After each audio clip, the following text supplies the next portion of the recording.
सार्वजनिक जीवन में अनेक लोग हैं। सार्वजनिक जीवन में आने के अनेक अनेक कारण हैं, लेकिन कुछ बातें ऐसी हैं कि जिसके कारण हमारा ध्यान आकर्षित होता है।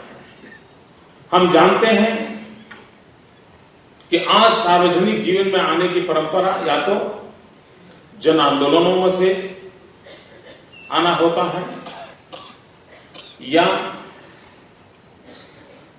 सत्ता, पावर, ग्लैमर, इसके इर्द गिर्द चीजों की प्रेरणा से आना जाना होता है।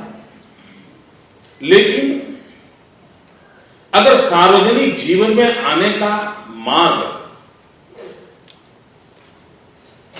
उन दो पहियों से आगे बढ़ा होता है तो क्या अंतर होता है, मैं श्रद्धेय पंडित नवल किशोर शर्मा जी में अनुभव कर रहा हूं।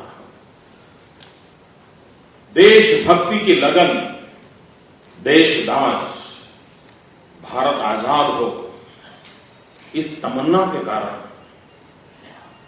पारिवारिक दायरा छोड़कर के सार्वजनिक जीवन को स्वीकार करना, प्रेरणा देश की आजादी, देशभक्ति। और आजादी मिलने के बाद कार्य की प्रेरणा, सामाजिक संवेदना। आजादी की प्रेरणा, देशभक्ति की प्रेरणा जीवन को साहस दिया, जीवन को आगे बढ़ाने का झोंक देने के लिए तैयार किया। और सामाजिक संवेदना ने समाज के लिए कुछ कर मिटने की तमन्ना को जागृत किया। मैं जब श्रद्धेय पंडित नवल किशोर शर्मा जी की ओर देखता हूं, मैं अनुभव करता हूं कि आजादी की ललक से विद्यार्थी काल में महात्मा गांधी की उंगली पकड़ करके जीवन को खपा दिया और आजादी के बाद सामाजिक संवेदना की प्रेरणा से दुखियारों के दुख को, उसके आंसू पहुंचने की तमन्ना से जीवन को सार्वजनिक के जीवन में लगाए रखा। और ये एक संघर्ष का जीवन, दूसरा सृजनात्मक जीवन, और दोनों का मेल है जो पंडित नवल किशोर शर्मा को जन्म देता है।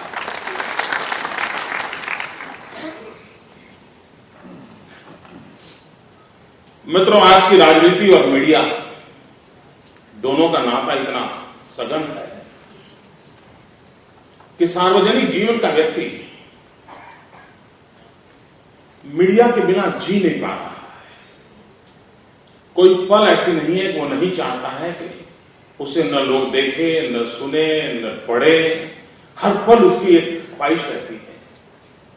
इतने लंबे काल के सार्वजनिक जीवन के बाद मैं पंडित नवल किशोर शर्मा जी से नमन करता हूं और मैं चाहता हूं मैं भी कुछ ऐसा सीखूं। मीडिया से प्रसिद्धि पाने के लिए एक अवसर नहीं, 5 साल में कहीं कोशिश नहीं। मैं मानता हूं ये बहुत बड़ा संयम होता है, तब संभव होता है। और उन्होंने अपने आप को उस रूप में रखा और शायद आज जिस ऊंचाइयों को एक बेंचमार्क को रख करके पंडित जी हमारे यहां से जाएंगे, गुजरात के सार्वजनिक जीवन के हर छोटे मोटे व्यक्ति को ये हमेशा हमेशा एक मिसाल के रूप में रहेगा, ऐसा मुझे लगता है। मित्रों, लोकतंत्र, उसकी परिभाषाएं पॉलिटिकल पंडितों के द्वारा उसकी व्याख्याएं, इन सब से हम परिचित हैं। लेकिन मित्रों, कभी कभी किसी चीज की ब्यूटी की अनुभूति सहज नहीं होती। उसके शब्द प्रभावित कर सकते हैं, उसके भाव आंदोलित कर सकते हैं, उसके विचार प्रेरित कर सकते हैं, लेकिन उसके सौंदर्य की अनुभूति बहुत रेयर केस में होती है। मैं मानता हूं लोकतंत्र को जानने के बावजूद भी, लोकतंत्र को बुद्धि से समझने के बावजूद भी, लोकतंत्र की ब्यूटी का अनुभूति मुझे पंडित जी और मेरे संबंधों ने मुझे अनुभव कराई है और लोकतंत्र की इस ब्यूटी को मैंने अनुभव किया है कि लोकतंत्र की ब्यूटी क्या होती है, उसका सौंदर्य, उसकी गरिमा क्या होती है, मैंने उनके पास सीखा है, अनुभव किया है। यानी व्यक्तिगत रूप से इस राज्य की धुरा को चलाने में एक पिता की तरह उन्होंने मेरा मार्गदर्शन किया है।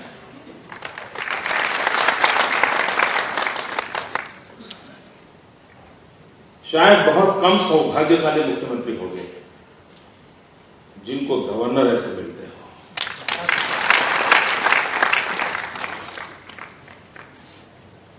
और ये मेरे खोखले शब्द नहीं है, मेरे मन की अनुभूति है। पंडित जी पदभार से तो मुक्त होंगे, वो व्यवस्था है,